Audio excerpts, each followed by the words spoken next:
En el día de hoy estaré acompañando al profesor Denis Javier Chávez a los visitas a los salones en la Facultad de Humanidades, así que no voy a poder estar con ustedes. Por lo tanto, quiero grabarles la lección que íbamos a tener hoy, que era sobre el orden oligárquico con los casos de Argentina y Chile. En el 3.2 de la lectura que estamos siguiendo, ya hemos definido en el 3.1 que el Estado oligárquico corresponde a una etapa en la cual se fortalecen las exportaciones de materias primas, minerales, de parte de América Latina a Europa y a Estados Unidos, y de esa forma se inserta en la economía mundial y se crea un sistema de alianza entre la oligarquía local y el imperialismo, ya sea Inglaterra, Francia o Estados Unidos. Si bien existe un sistema bipartidista de liberales y conservadores, en el fondo no hay diferencia sustancial en tanto que los dos sistemas están dominados por la oligarquía y están interesados en la inserción de América Latina en la economía mundo como productoras de materias primas y obtener riqueza a partir de su inserción en el mercado internacional. Con respecto a lo que es este periodo que hablamos de la época oligárquica, tenemos que, según Marcelo Carmagnani, él lo ve desde mediados del siglo 1950, 1960, 1980, como la fase inicial de ese proceso que acompaña a las reformas liberales. Luego, entre 1980, 1910, 1914, sería el periodo de auge, consolidación de este proceso, de este modelo económico. Y luego, entre el 10 o 14 hasta el 30, con la crisis económica del 29, el modelo comienza a deteriorarse y se rompe el dominio oligárquico a través de la incorporación de sectores populares al dominio político. En este caso estamos hablando de eh, procesos reformistas que ocurren en Argentina, Chile, Uruguay o en México a través de la Revolución Mexicana. ¿Ya?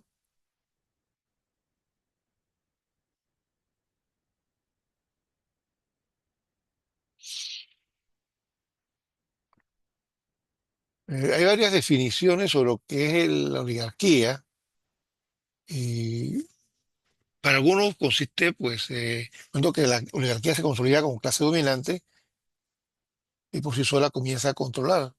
Por otros hablan de que hay una alianza de fracciones de clase dominante que sean la vieja burguesía, la nueva burguesía, la vieja élite, los extranjeros inversionistas que llegan, que van consensuando un modelo de acumulación de riqueza a través de la sobreexplotación de la fuerza de trabajo.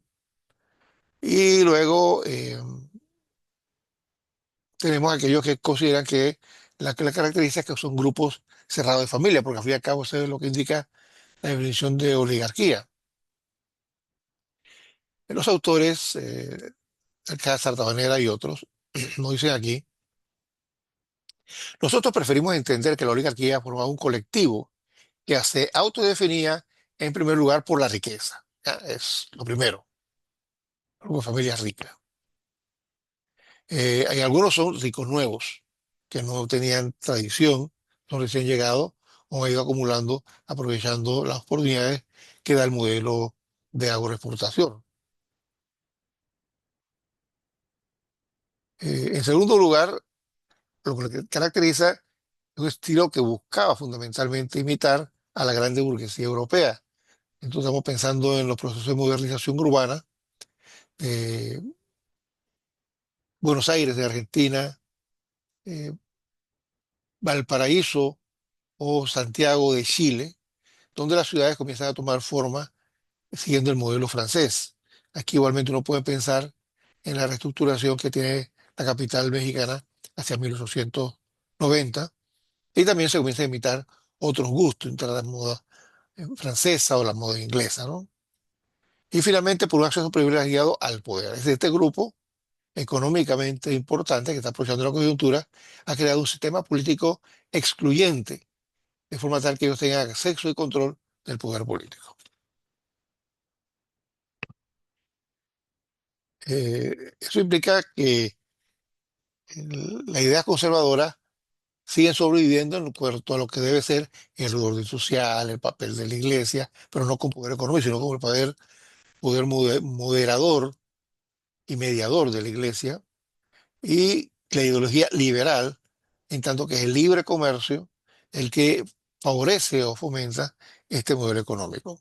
Así que en el fondo tenemos una mezcla de ideas conservadoras, ideas liberales, y nos llegan ideas europeas, como sería el positivismo de Comte y el positivismo de Spencer, acerca de que eh, el orden tiene social, tiene que ser lógico, y el orden natural es científico, el orden social debe ser científico también, ¿ya? Entonces, el científico, y por lo tanto, tanto en Argentina como en Chile, en México, aparecen autores intelectuales y ministros que se llamarán científicos, porque van a tratar de poner la lógica del mercado, la lógica del capitalismo, la lógica del ordenamiento de la explotación de la naturaleza y dominio del hombre sobre la naturaleza como los elementos motores de la sociedad y la economía. ¿Ya? Así que tenemos una política científica en este periodo. Este orden oligárquico, los autores toman como base caso Argentina, Chile, se refieren a Brasil y terminan reflexionando sobre México. Y este modelo va, que es básicamente agroexportador, insisto, dura hasta 1929 con la crisis. Más adelante trata de definir esto como la época oligárquica, o sea, la época donde el modelo de Estado oligárquico domina en América Latina. Y aquí nos dicen en la página 157 que nos referimos al periodo histórico durante el cual la clase dirigente latinoamericana puso en marcha un sistema que aseguraba su dominación económica, social, política y cultural en sus respectivos países. Con esta etapa de expansión del capital, de incorporación de sectores urbanos y rurales a la producción de materias primas y alimentos, pero con poder social y político limitado por modelos electorales discriminatorios y por prácticas políticas excluyentes. Además, es una etapa donde quién es el que está mandando, es decir, los presidentes, los ministros, los diputados están generalmente relacionados con círculos familiares relativamente cerrados, algunos liberales, otros conservadores, pero en el fondo es un proceso donde el poder económico, el poder social y el poder político está en manos de gente privilegiada.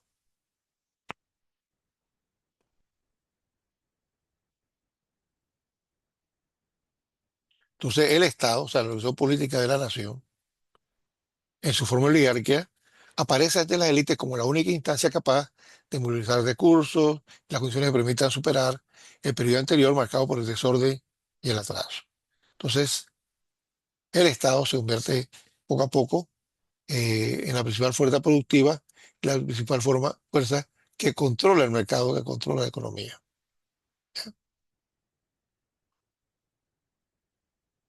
Los casos que ellos están explicando, el caso de Argentina y Chile, Brasil y México.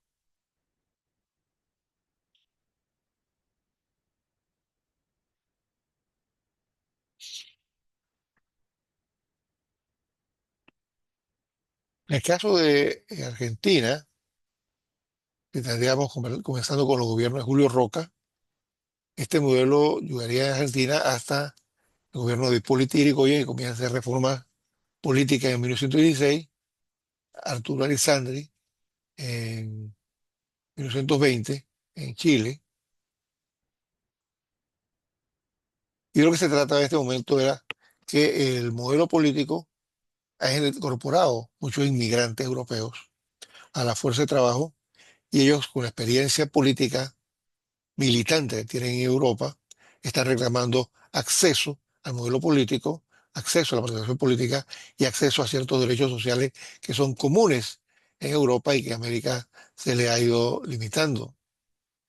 Este proletariado urbano en Argentina y Chile, por supuesto, surgido en la segunda mitad del siglo XIX, que también al amparo del desarrollo económico ha favorecido el desarrollo de una clase media que está vinculada a este momento.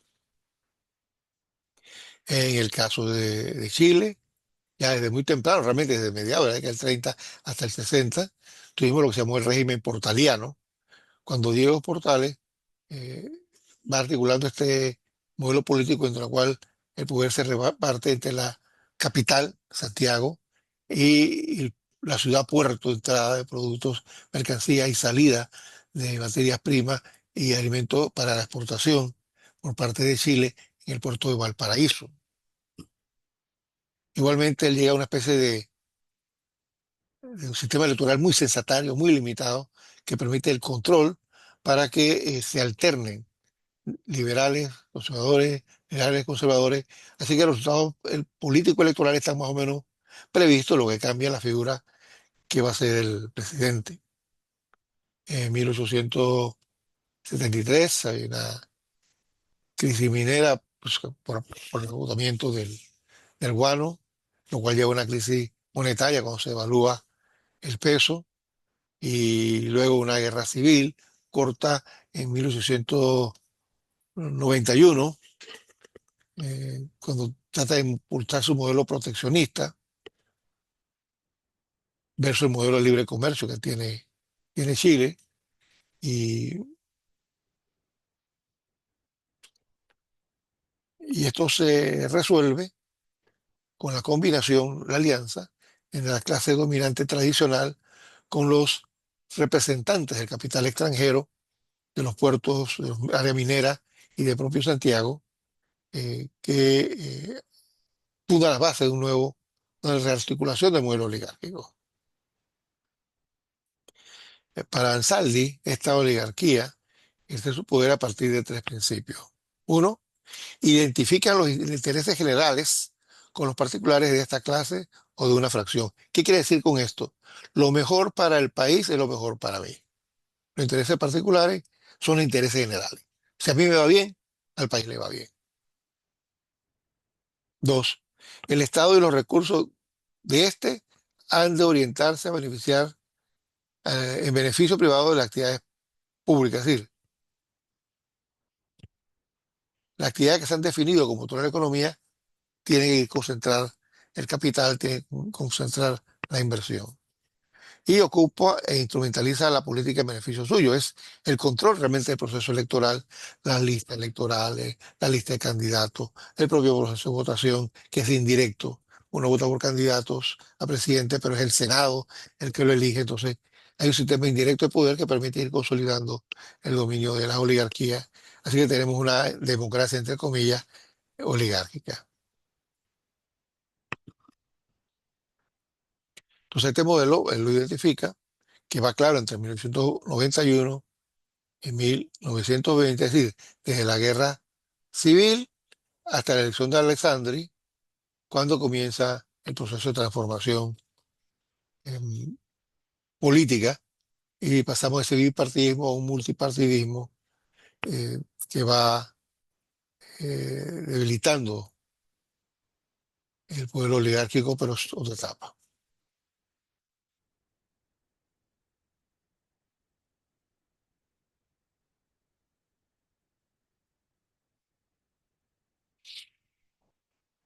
Y bien, entre el 30 y el 61 vimos que liberales y conservadores se alternaron el poder. A partir del 61, el Partido Liberal se convierte en la fuerza beligerante más importante. Ese periodo es donde, el caso de Argentina, el Mitre se convierte en presidente, Avellaneda, incluso Sarmiento, aquel que escribió Civilización y Barbarie, ascienden a la presidencia, cada uno acentuando diversos aspectos. Sarmiento el tema educativo, pero básicamente tenemos un modelo político que propone la libertad de culto, que propone el libre código de libre comercio, que propone reformas constitucionales para que no haya reelección de presidente en periodos consecutivos, y se va creando la Organización Nacional, que es la nueva rearticulación del Estado chileno luego del régimen portaliano. Esta organización será centralista, autoritaria y oligárquica.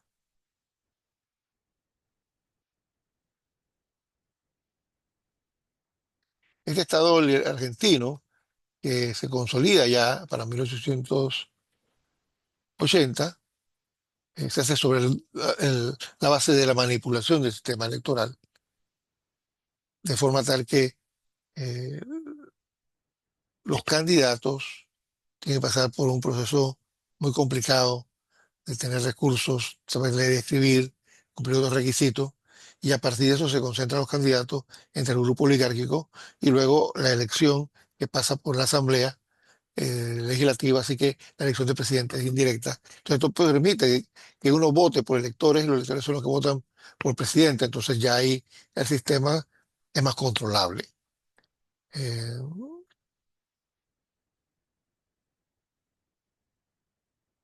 entonces el voto popular que se está demandando, que cada persona vote directamente y no a través del sistema directo, va a ser un proceso muy, pero muy lento, desde 1980 hasta 1912, pero que está rodeado de intervención federal, intervención de gobiernos provinciales, fraude electoral. Así que realmente el proceso estará perfectamente manipulado hasta 1912 para favorecer que los candidatos de la oligarquía dominen y los candidatos de la oligarquía son están adjuntos al gran modelo económico. ¿Ya?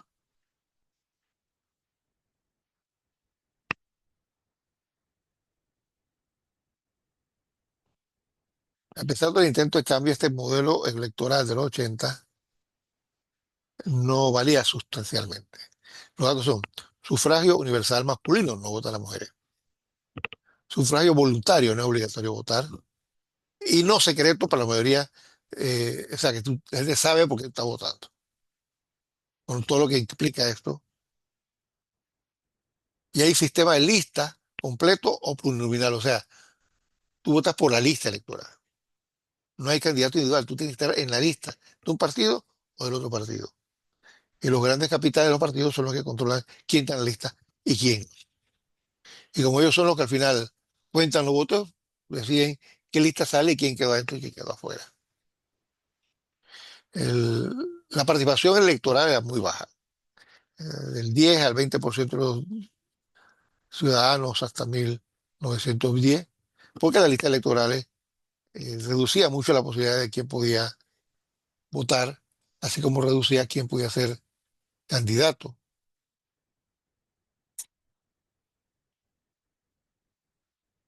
A esto se unía el problema de los caudillos, que son los que en las provincias y regiones son los que ponen a la gente en la lista y los que no ponen, según un sistema electoral clientelista, que parece el que tenemos ahora, que es quien define quiénes son los candidatos.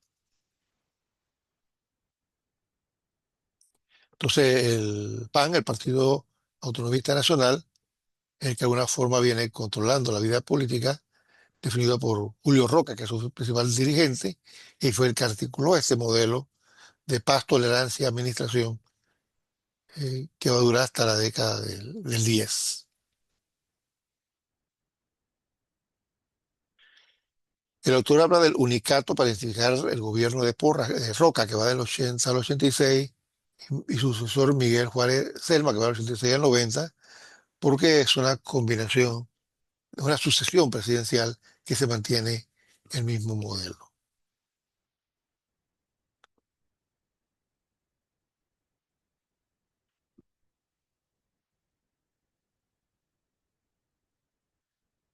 En el 90 está esta revolución que dirige Balmaceda para acabar con el gobierno oligárquico, pero Balmaceda es derrotado en la elección posteriormente y hasta ahí llegó. Y el modelo sobreviviría, por tanto, más allá.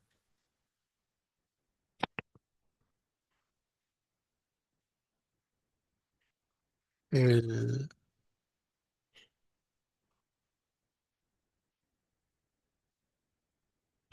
en el caso de Chile, el programa de cambios de la Unión Cívica Radical, quería Allen, no es que tome el poder, pero comienza a ser partido que va como rearticulando la fuerza. La Unión Cívica Radical y el Partido Socialista son los partidos alternos que están tratando de cambiar el modelo político conservador y dar espacio y participación a los otros grupos políticos. Eh, Rompen con la estructura de sus partidos, se organizan las bases, amplían las prácticas democráticas y son una especie de aire fresco que entra en la política entre 1900 y 1910, aunque el proceso comienza de 1891, pero sin afectar sin romper el modelo oligárquico que se mantiene todavía a lo largo del siglo XIX y entre 1900, 1910, 1914 en algunos casos, se mantiene vigente. El triunfo del poder, o sea, ese sería el modelo oligárquico puro que duraría ese periodo. Tendríamos que esperar, o sea, el periodo de 1903, 1904, 1914, para que la emergencia de sectores reformistas vayan cambiando el sistema, vayan permitiendo que los inmigrantes, caso de Argentina, caso de inmigrantes italianos, tomen su ciudadanía, puedan participar en los partidos políticos, puedan hacer la votación, pero aún así va a tener muchos problemas. Hay una ley de servicio militar obligatorio que para tú ser ciudadano tienes que participar del servicio militar, si no, no.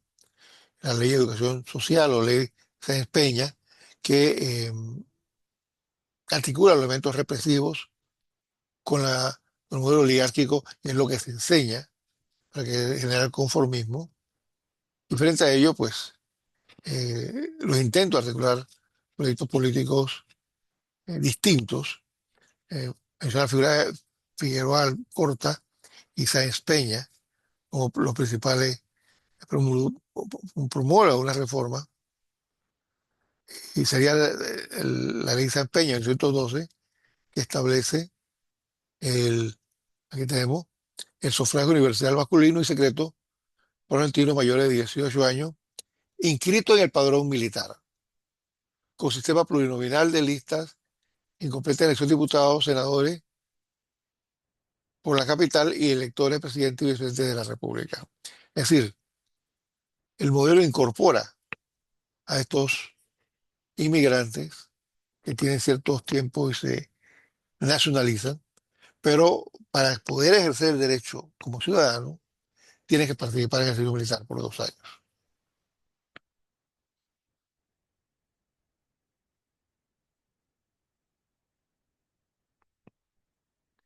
En el caso de Chile, las huelgas en las minas y la huelga en Chile y en Valparaíso abren el espacio para que el modelo electoral se amplíe.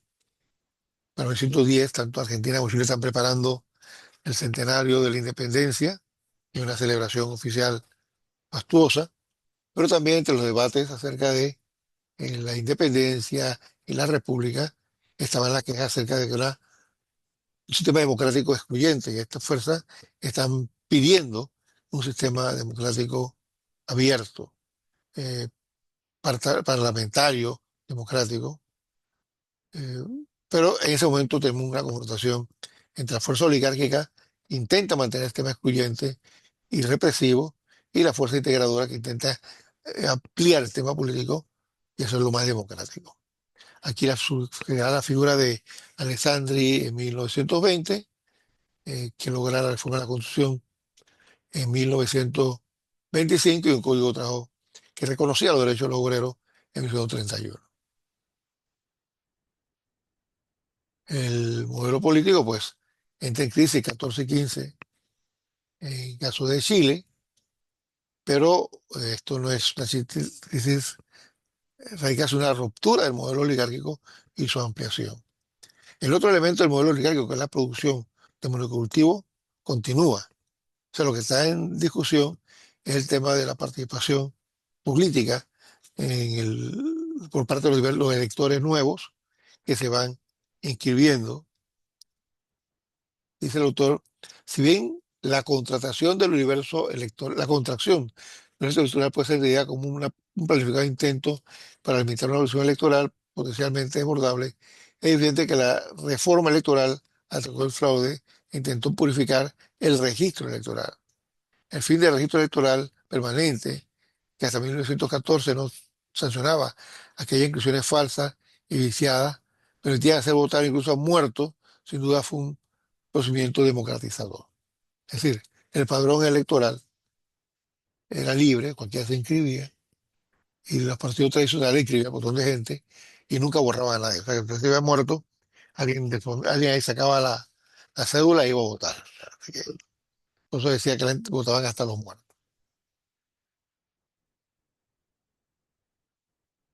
Igual las elecciones que se hacían a nivel municipal y las autoridades municipales las que hacían el listado, emitían la cédula y controlaban quién votaba, se tratan de pasar esta responsabilidad a una autoridad nacional para quitarle el poder a las oligarquías locales.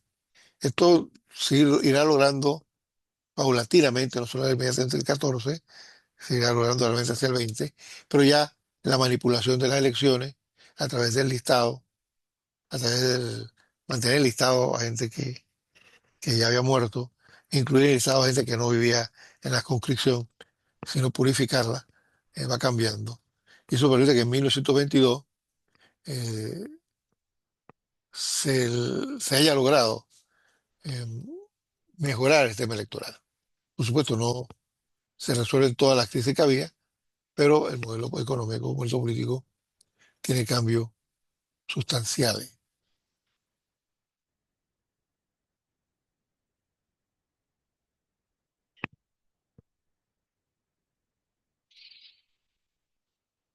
Ideológicamente estos nuevos partidos son de centro izquierda, no son de centro derecha, no es que sean izquierdistas, hay partidos socialistas, hay naciones socialistas, pero el dominio sigue en manos de reformistas tradicionales, o sea, reformistas burgueses.